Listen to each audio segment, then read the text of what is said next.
Мысалы ибадат исламия.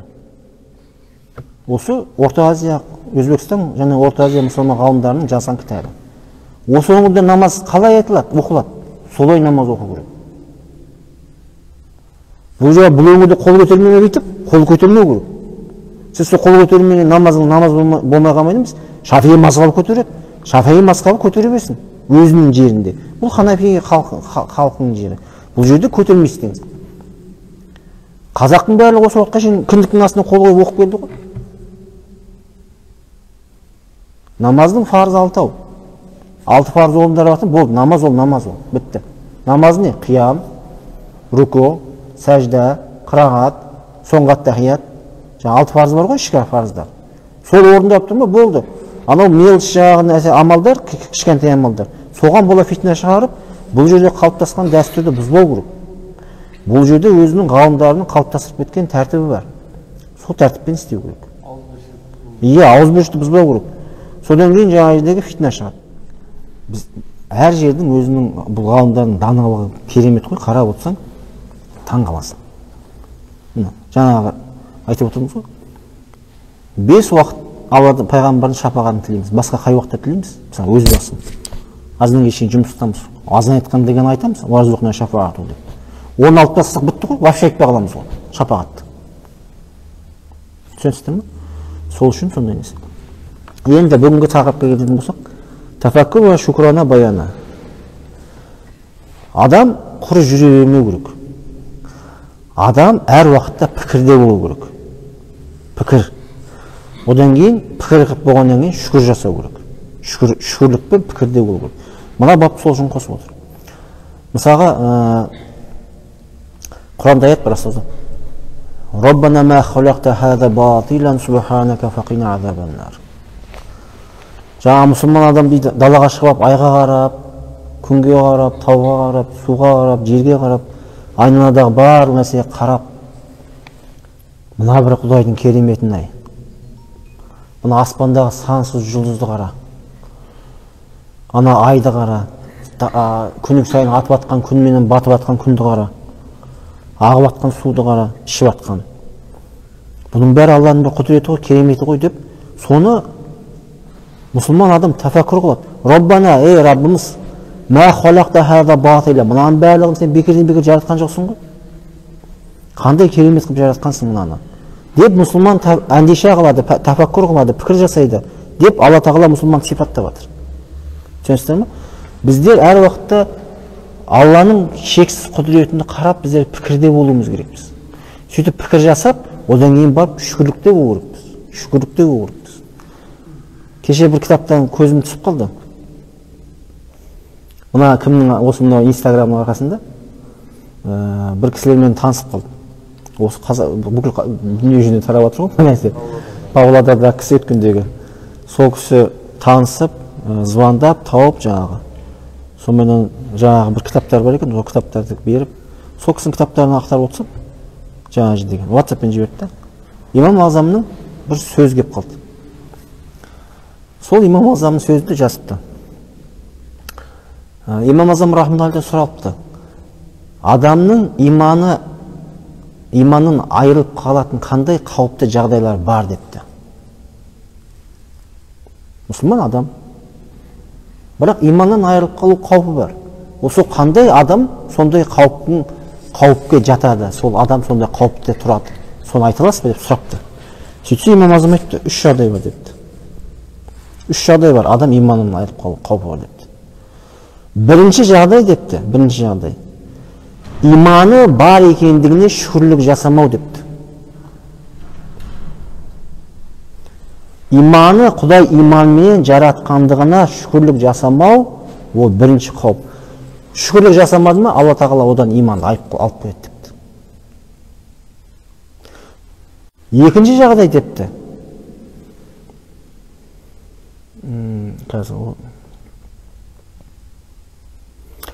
Имансыз күрмен кетіп қалудан қорықпау депті. Яғни мен ақырғы демімде жүрегімде үрей болмаса, осы Құдай ақырында имансыз болып қалмайыншы, содан қорқам деп, сондай жүрегінде үрей болмаса, сөйтіп сол Алладан пана сұрап жүрмесе, Әйбішін жайбарақат жүрсе, сол адамда қаупі бар депті. Үшінші жағдай, адамзатқа зиян келтіре беретін адам имансыз кетіп қалып қаупі бар депті. Осы үш жағдайдан сақ болу керек депті. Құдайға шүкір, барлығымыз Алла тағала иманмен жаратты. Барлығымыз иманмен жаратты. Иманмен жаратқаннан кейін, сол иманмен жаратқанның ішінде Алла тағала бізге намаз оқуды нәсіп қылды, үлкен нығмет. Бұл бізден болып жатқан жоқ бұл. Бұл Құдайдың, Алла тағаланың бізге берген сыйынан болып жатыр. Алла өзі бізге соны сыйлап тұр. Осы пендеме намаз нығметін берейінші, сол арқылы жәннатта бұның дәрежесін көтерейінші деп Алла беріп тұр оны. Алла хидаят бізге беріп тұр. Болмаса екінің бір оқи бермей ме намазды? Бұл Алланың берген сыйы, иман байлығы, намаз нығметі, ибадат нығметі, соған адамның мешітке ұмтылып тұруы, бұл Алланың тауфиқыменен, Алланың хидаятымен болады тірліктер. Құдай өзі соған қалбына сағаннан кейін, ол осы жаққа кеп тұр. Құдай қалбына көңіліне салмаса, ол келмейді ұяқа. Жаңа үйден шықсам, рахмет ол кісіге. Көшеде кеп барсам, бір кісі танытты, тоқтады.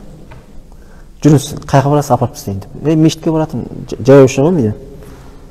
Сол отырдым. Сөйтіп, мешіттің алдына әкеп тастады да. Сіз осы жерден қайтасыз ғой енді дедім. Қайтам ғой, не істеймін деді. Ішке кірмейсіз бе дедім.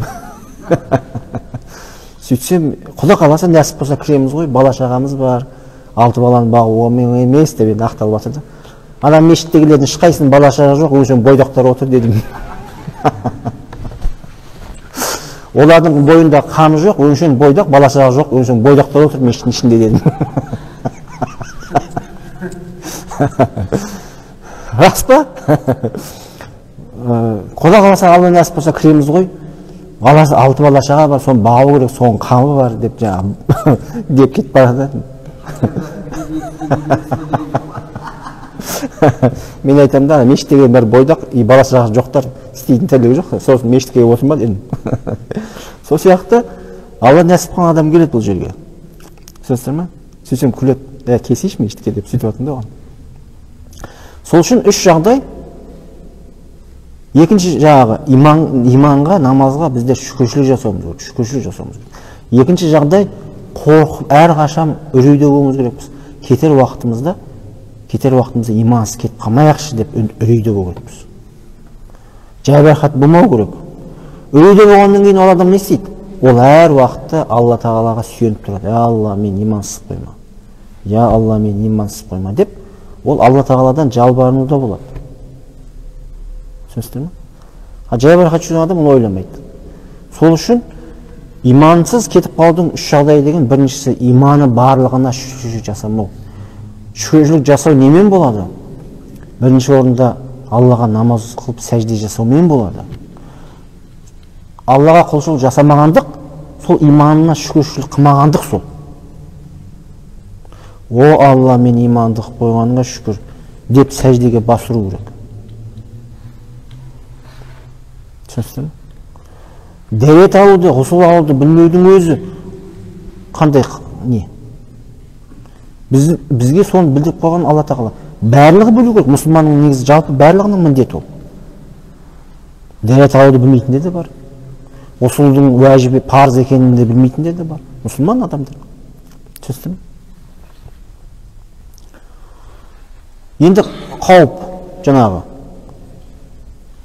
Бір ғалым, бір әулие кісі дейді, жан тапсырайын деп жатыр дейді. Жан тапсырайын деп жатып, Құдайға шүкір деп жатыр дейді. Жан шайын деп жатыр, сөйтсе қасындағы шәкірттер, не үшін Құдайға шүкір деп жатыр, ұстаз, не үшін Құдайға шүкір деп жатыр. Соңғы осы жан тапсыратын уақытыма жетті ме әйтеуір, соған Құдайға шүкір деп жатыр депті.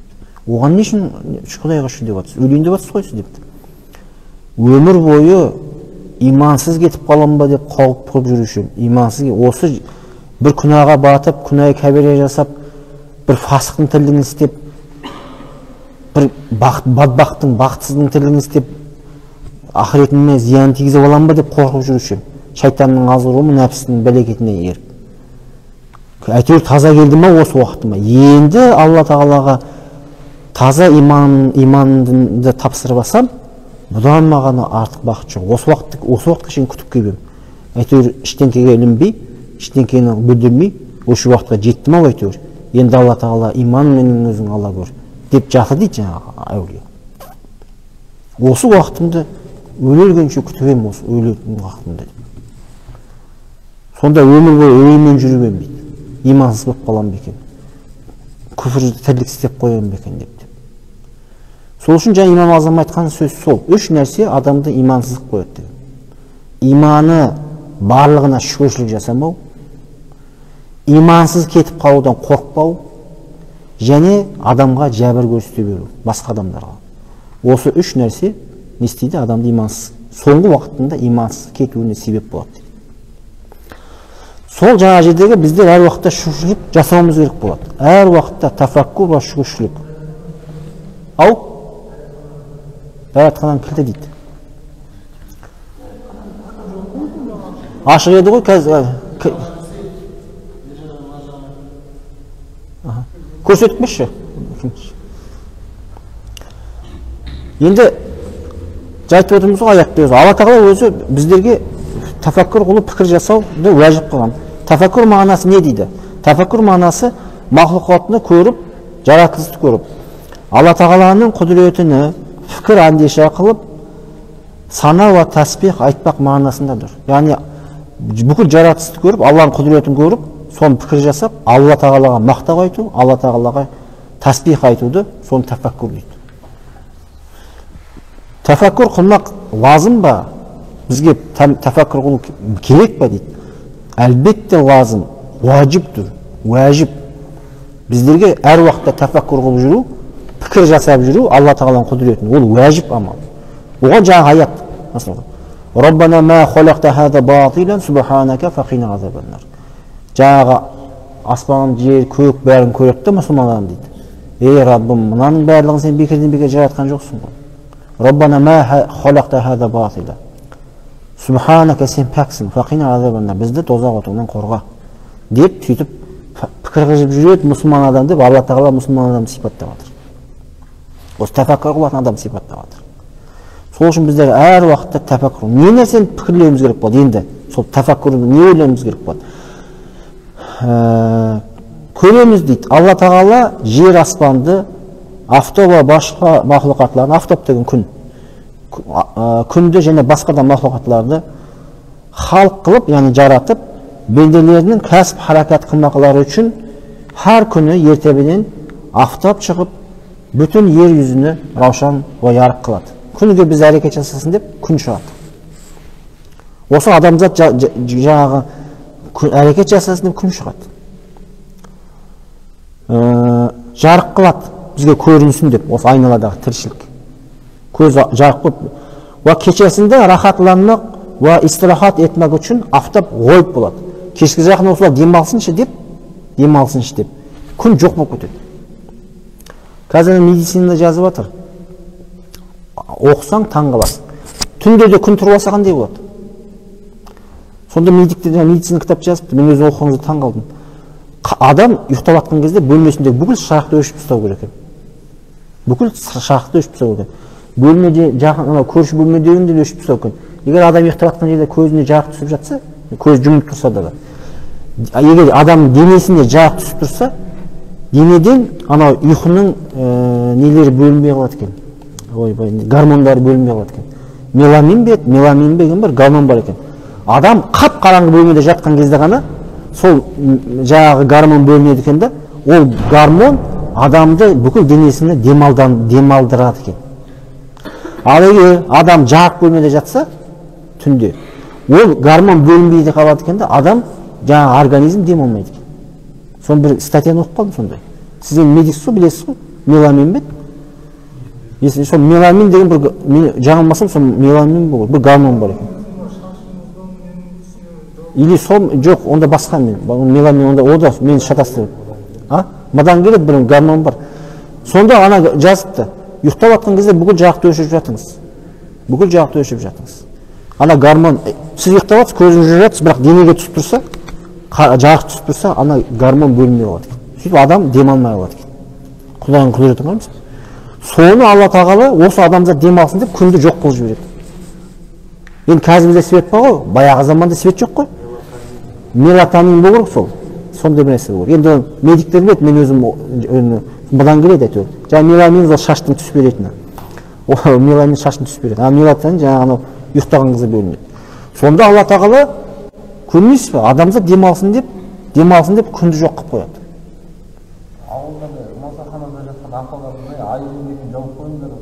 Иә, адамға түспесін деп атады ғой. Сол адам демалу керек болады. Жарық түссе, демалмай қалады. Міне, Алла тағаланың ғажайып кереметі. Топырақтан қандай ғажайып дарақтар шығады. Тал ғой дарақ деген, дарақтар шығады. Олардан қандай ғажайып көркем жапырақтары бар. Әр талдың жапырағы әртүрлі. Әр талдың жапырағы әртүрлі. Көркем жапырақтар бар. Көңілді бүйтіп қарасаң, көңілді құсант қылады. Қарасаң. Енді қош иісті мұрын жаратын әртүрлі шырын гүлдер бар. Олардың жемістері бар, талдардың. Әртүрлі жеміс, әртүрлі дәм береді. Мысалға, осының барлығını біздер тәфәккүр қылып, пікір қылып, әндеше қылып. Бір алманың өзін қарасаңыз, бір алмаңыз сары, бір алмаңыз қызыл, бір алмаңыз жасыл, әрқайсының дәмі әртүрлі. Бір алманың өзі неше сорт. Енді хайуанат жануарларға қарайтын болсақ, олардың әрқайсысының құдіреті, өз құдіретімен Алла тағала бір-бірінен туылып, кемелденіп, Алла тағаланың рызқымен рызықтанып өмір өткізіп жатыр. Әрқайсысының өз қолымызға жақшылап әндеше қылып көрсе, енді өзімізге қарасақ, айналадағы шыбын-шіркей, құмырсқа, олар өзін күн көріп жатыр, рызығын тауып жеп жатыр. Алла тағаланың берген рызқын. Өзімізге қарасақ, Алла тағала бүкіл жаратылысты қолымыз, саусақтарымыз, тырнақтары, көзіміз, осының барлығы сондай кемелдікпен жасалған. Мысалы, мына саусақ бар ғой, бәрі бірдей болсыншы, ұстай алмай қаласың. Мына қысқан кезде, мына саусақты әтейі қысқақ болған Алла тағала. Жұдырық болған кезде, қысқан кезде жұдырық болсын. Ұзын болса, не ақыр еді ғой? Түсінді? Тырнағыңды түбінен алып жіберсең, бір ішінен ұстайын аласың. Тиіп қалса, тиіп қалса, зыз еткізіп ұстап кетті ішінен. Құдай тағала мына тырнақ беріп қойған, ұстасын деп. Ол жаңағы өсіп тұрады. Бір статьяны оқып қалдым, асқазан, ой Алла тағала. Асқазан, адамның асқазаны ішіндегі қабаты. Жыл сайын айына бірнеше мәрте жаңарып тұрады екен. Ішіне түлеп түседі екен де, жаңа қабат түседі екен. Ішіне түлеп түседі екен, жаңа анау шлакпен бірге, қаппен бірге шығып кетеді екен. Алла тағала. Көрдіңіз бе? Осының барлығын Алла тағала біз үшін жасаған. Біз үшін жасаған. Түсінесіздер ме? Осының барлығына пікір қылу керек. Өткенде сиырды айтып жатырмыз. Жасыл жеп жейді, жем жейді. Бір жағынан сүт шығады, әппақ болып, бір жағынан зәр шығады, сап-сары болып, бір жағынан жапа шығады. Сойып келе жіберсең, қаны кетеді да, тап-таза ет жей бересің. Шеққанын жуып жібересің де, о да тәтті. Әшейін бір жуасында, соны Алла тағала бізге адамзат жесін деп, соның бәрін істеп қойған. Мысалға да, анау қазақ айтады ғой, мал бақсаң, ішсең сүт, жесең ет, мінсең көлік дейді. Құдай тағала адамзатқа сөйтіп жасап беріп қойған. Кисең киім, барлығын бір нәрсені беріп қойған. Алла тағала жазды. Соның барлығына адамзат отырып пікір қылу керек. Жаңағы бұндай нәрсе өздігінен өзі жаңағы эволюциямен пайда болуы мүмкін емес ол. Жаңағы Дарвиннің теориясымен материалистердің несі бойынша. Шын ғой. Біз институт оқыған кезде баяғыда теория современного, концепция современного естествознания деген сабақ бар. Негізі соның бір кітабына оқышу керек. Өте керемет кітап. Бұл жаңа жердегі адамзаттың қазір қандай дәрежеде дамып бара жатқандығын және сол ғылымдарды бір-бірімен ұштастырып, адамзат неге қол жеткізгендігін көрсететін ғылым негізі. Қазіргі заманның жаратылыстану ғылымдарының концепциясы деген. Концепция современного естествознания деген ғылым бұл. Соны жаңағы сол жерде жазады. Сол жерде жаңағы айтып жатыр да, адамзат әлі дейді белокты белокты бәріне синтездеп келе жатыр, бірақ белок дәл синтездеген жоқ дейді. Егер белок синтездегенде, онда етті синтезде болатын еді. Белок дәл синтездеген жоқ дейді. Сондай ғылымдар жаңағы қолдан келмейді адамның әлі әзір деп. Сондай нәрселер айтады. Енді ғылымменен жаңағы ұштастырып жатыр да. Сол сияқты Алла тағаланың құдіретімен қаншама нәрсе болып жатыр. Барлығы Алланың құдіретіменен. Жаңағы ол жерде айтайын дегенім ол нені? Дарвиннің эволюция теориясыны сол жерде айтады, әлі нақты дәлелденген жоқ деп келеді сол жерде. Ол әлі не күйінше, теория күйінше тұр. Әр теория күйінше. Болжам да, теория деген болжам, осындай мүмкін деп. Түсінесіздер ме? Сол үшін пікір қылу керек. Пікір қылу керек болады, біздегі пікір қылу уәжіп болады. Пікір қылғаннан кейін шүкіршілік жасау керек болады. Әлбетте шүкіршілік жасау керек. Сол үшін жаңағы сөздермен қысқаша осы бұл жерде. Пікір қылғаннан кейін шүкіршілік немен болады? Шүкіршілік немен болады? Жаңағы бір кісі айтады да, дұға жасап жатырық қой дейді. Құдайдан сұрау керек, дұға жасау үшін дұға жасап жатырық қой дейді. Дұға жасаудың да өзінің тәртібі бар. Мысалға сіз аудан әкіміне бір жұмыспенен қиын деп жатсыз. Жер бер, там бер, болмаса бір нәрсе деп қиын деп жатсыз. Сіз үстіңіздегі үйге киіп жүрген халатпенен кіріп бармайсыз ғой оның алдына. Үстіңізде киіп алған халатпенен, шорти майкаменен кіріп бармайсың ғой оның алдына. Өсіп кеткен сақалменен, таралмаған, үстің бәрі жұмыс істеген шаң болып кіріп бармайсың ғой оның алдына. Одан кейін қалаған уақытта кіріп бармайсың ғой. Барасың, бірінші кезекке тұрасың. Осы әкімге кіретін бір шаруам бар еді деп. Жазыласың оған. Ол айтады, айына бір мәрте қабылдайды, ол мына күні дейді. Сөйтіп ол кірген кезде киініп, шайынып, шашын тарап, үстіңе бар киімді киіп барасың. Содан кейін барған кезде, әкім, мен осындай шаруамен келіп тұрмын, теппесеп беріп кеттім деп кетіп қалмайсың ғой. Деп рұқсат бер деп сұрайсың, тақылдатып. Сосын келіңіз дейді. Сізге содан кейін мүлайым тілменен ассалаумағалейкум, сізге келем, шаруам бар еді. Сол шаруамды айтсам бола ма дейсіз. Иә, болады. Ол шаруам осындай еді. Қолыңыздан келсе жәрдем беріңіз деп содан кейін сұрайсыз. Бір адамның алдына баруда, бір ауданның, болмаса қаланың әкімінің алдына барудың өзінің тәртібі бар. Бүкіл әлемді жаратқан Алланың алдына барудың тәртібі жоқ па? Бүкіл 18 ғаламды жаратқан адамның Алланың алдына баратын тәртібі жоқ па? Бар тәртіп. Құдай бере сал деп айтпайсың ғой. Оның тәртібі не? Дәрет аласыз, ғұсыл ойнасыз, 5 уақыт намаз оқисыз. Алла тағаланың бүкіл жаңа жердегі фарыздарын бәрін орындайсыз. Харам еткен тыйымнан бәрінен тыйыласыз. Фарыз еткен нәрсені әрқайсысын өзінің уақытысында орындайсыз. Сөйтіп барып өзінің дұға қылған тәртібі бар. Алланың бірінші жақсылап тұрып мақтайсыз. Содан кейін барып дұғаңызды тілеп пайғамбарға салауат айтасыз. Осының барлығы ана әкімнің алдына келген кезде қандай тәртіп бар? Тура сондай тәртіппенен шүкіршілік осындай жолмен болады.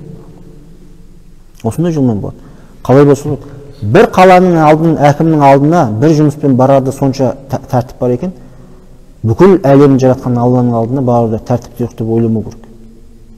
Сол үшін дұға жасап жатырмын ғой дейді. Дұға жасап жатыр, ол жатып алып, Құдай бер деген емес ол. Ондай емес ол. Оның өзінің тәртібі бар. Сол үшін шүкіршіліктің орындалудың реті бар деген ғой. Сонымен тоқ етері Гүлстанда келеді тағы да. Полный текст есімнен шығып қалды, бірақ бүйтіп келеді. Обру боду хуршиду дар Коран. Тоту нони деп келеді, бүйтеді. Күн, ай, жер, аспан, жел барлығы бір сенің тамақ жесін деп қызмет жасап жатыр дейді. Онда да Алла айтып болғаннан кейін істеп жатыр дейді.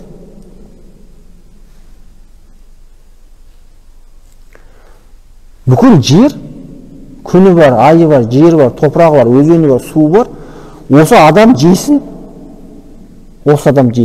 Сөйтіп осы адам Аллаға құлшылық жасасын деп қызмет жасап жатыр. Алланың әмірін істеп жатыр дейді. Сенде инсап бар ма? Алланың бір әмірін істемейсің ғой сен дейді.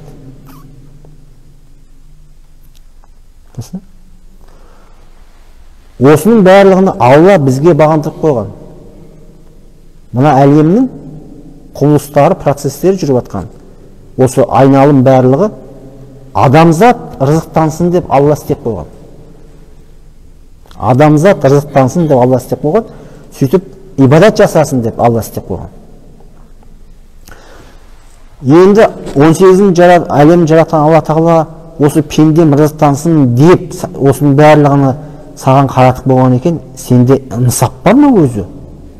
Осын жеп, ішіп тұрып, шүкіршілік жасамайсың ғой сен дейді. Гүлістан да келеді осындай. Ынсап қайда? Ұят қайда? Ынсап қайда? Ұят қайда? Түсіністер ме? Қазір мысалға жер жүзінде катаклизмдер көбейіп кетті. Көп ұзамай-ақ өзіміздің Қазақстанда да кеше президент айтып жатыр. Экономиканың құлдырауы, ауыл шаруашылығының құлдырауы неден болады? Соңғы кездері жауын-шашын болмай кетті дейді. Сол сөзді айтты. Малдың жағы өсімі төмендеп барады, өйткені жерде шөп жоқ. Шөп жоқтығы жауын-шашын жоқ. Биыл мына мүлде қар жауған жоқ. Көктемде жаңбыр болмаса құрғақшылық болады. Құрғақшылық деген сөз ол ет болмайды, сүт болмайды деген сөз. Ет болмайды, сүт болмайды деген сөз. Елдің бәрі қазір малын сатты. Былтырғы Маңғыстауда қырылған малды көрдіңіздер. Қаншама малдар қырылып қалды. Неден? Шөп жоқ. Көрдіңіздер ғой? Оның оңтүстікте бұяқтың өзінің шөбі де оңған жоқ былтыр. Көрдіңіздер оны да. Бір пресіңіз қазір 2000 теңге, 1800 теңге. Бір пресс. Мысалға да, неге жоқ оның барлығы? Алла Тағалаға шүкіршілік жасамағаннан. Оны біз ешқандай экономиканы кінәлаудың, өкіметті кінәлаудың, өкімет жаңбыр жаудырмай бұлттың бәрін қашап жіберіп жатқан жоқ қой. Біздер намаз оқып Құдайдан сұрап жатқан жоқпыз. Біздер Құран Аллаға ибадат жасап жатқан жоқпыз. Сол үшін Алла Тағала бермей жатыр. Бермей жатыр. Анау кітаптарда келеді. Қай елдің адамдары намазға жақын болса, сол жердің егістігі, мал шаруашылығында береке болады дейді. Қай елдің халқы діннен ұзақ болса, намаздан, ибадаттан ұзақ болса, ол елдің егістіктері, мал шаруашылықтары жұтайды, қақатшылық болады деген. Көзбен көріп отырмыз ғой соның барлығын. Сонда жаңағы жерде дұғалардың өзінде жатады. Дұға жасаңыздар дейді, дұға жасаңыздар. Алла Тағала мына үшін мүкәлләф болған дінде намаз оқуға міндетті болған адамдар, егер біздің күнәміз себепті дұға қабыл болмай жатса, біздің күнәміз себепті осындай мал шаруашылықтарымызға, егіншіліктерімізге қақатшылық келіп жатса, жұт келіп жатса, мына сәбилердің күнәсі жоқ қой Алла Тағала. Осы сәбилерді ішіп жеу керек, осылар үшін құрметіне, осылар жесін деп бізге берші деп сұраңыздар еш болмаса дейді. Мысалға, дұғалар үйретеді. Соның барлығы не? Біздер Құдайға шүкіршілік қылып, Құдайға пікір жасап, ибадат жасамағанымыздан ғой, соның барлығы. Шөп деген бар ғой, қай бөсе шығып жатсыншы, раң деген, қазір раң көрмейміз ғой. Орып аламыз да, қолмен ақ бар орып алып жинап аламыз ғой, бар болса. Жоқ қой сол. Мысалға да, шығып жатсыншы тізеден болып. Ешкімге жағынбай орып аламыз, дұрыс па? Ол престі 2000-нан сатылмай-ақ. Жоқ қой, жоқ. Неге жоқ? Өйткені Құдайға шүкіршілік жасау жоқ. Құдайға жалыну жоқ. Құдайға жалыну жоқ болғанда Құдай бермейді. Сол үшін пікір жасаудың бұл неге бұндай болып жатыр деп ойлау мұсылман адамға уәжіп. Неге бұндай болып жатыр деп. Ал поверхностьно ойламау керек. Магазинге ет қаяқтан келіп жатыр? Магазинге сүт қаяқтан келіп жатыр? Аспаннан келіп жатқан жоқ қой. Соны ауылдағы біреу бағып, сойып, біреулер сауып, солар жіберіп жатқаннан кейін болып жатыр. Түсінесіздер ме? Сол үшін қаладағылар да ойлау керек. Мен барамын да торговыйдан, магазиннен бір нәрсе ала саламын деп. Мен бағып жатқан жоқпын малды. біреуге алып жатыр ғой деп ойлауы мүмкін ғой. Қаяқтан келіп жатыр оның бәрі? Сол үшін мұсылман адам осы нәрсеге пікірді жасау уәжіп. Сол бүгінгі сабақ сол тәфәккүр уә шүкір қылу баянында. Ал шүкірлік жасамаған жаңағы ақыры не болатынын көрдіңіздер. Шүкірлік жасамаған ақыры үш нәрсе имансыз қолға алып келеді дейді. Өте қауіпті нәрсе. Субхана раббик, құттықтап қояйық. Субхана раббика раббил иzzати амма ясифун, саламун аля мурсалин, алхамдулиллахи раббил аламин. Алла тағала өзінің шүкір қылушы пенделерінен қылсын. Алла шүкір қылудан өзі айырмасын. Тәфәккүр пікір қылып Алла тағаланың құдіретін, шексіз құдіретін Алла тағала түсініп білуге нәсіп етсін. Бүкіл халқымызға хидаят тәуфиқ беріп, намаз, обадат, құлшылық, ибадатқа келуге нәсіп етсін Алла тағала. Алла тағала қаһарынан сақтасын. Ел басқарып жүрген патшамыз инсаф тәуфиқ, дінімізге қуат, халқымызға ауызбіршілік тәуфиқ берсін. Алла тағала өзінің Алла тағала қаһарынан сақтасын. Төсек тартып жатқан бауырларымызға Алла дендерін сауап етсін, шипа камыл берсін. Қарызға батқандан қарыздан құтқарсын Алла. Мұқтажы бардың мұқтажын Алла тағала өтесін. Сапардағыларын Алла сапарларын бейқатар қылсын. Қаншама бауырларымыз сапарда жүр, одан кейін неге умраға кетіп жатқандар бар. Алла тағала ол кісілердің де аман есен барып көру нәсіп етсін. Ол жақта жасап жатқан дұға тілектерін қабыл етсін. Біздердің ақымызға жасаған дұғаларын, өздерінің ақыларына жасаған хақларына жасаған дұғаларын. Перзент талаптар Алла тағала перзент берсін. Перзент сұрағанда басын құраймай жүргендерге Алла тағала бастарын құрап, өсіп өніп өрілші өрі болған нәсіп етсін. Әйелдерімізге Алла тағала хидаят тағып, шарм хая беріп, Алла тағала шариғатқа сәйкес киініп, баршамызды Алла тағала намазға келемей жүргенде бауырларымызды намазға, ибадатқа, құлшылыққа келуге нәсіп етсін. Ибадаттың ләззатын, рахатын табуға нәсіп етсін. Алла харам істерден сақтасын Алла тағала. Шариғатқа сәйкес Алла тағала халал істермен өмір сүруге нәсіп етсін. Ассалаллаху тағала хайру халқи Мұхаммад ва алейхи ва саллям. Аллахумма арзуқна шафаатаху йаумал қиямати иннака ла тухлифул миад би рахматика я архамар рахимин.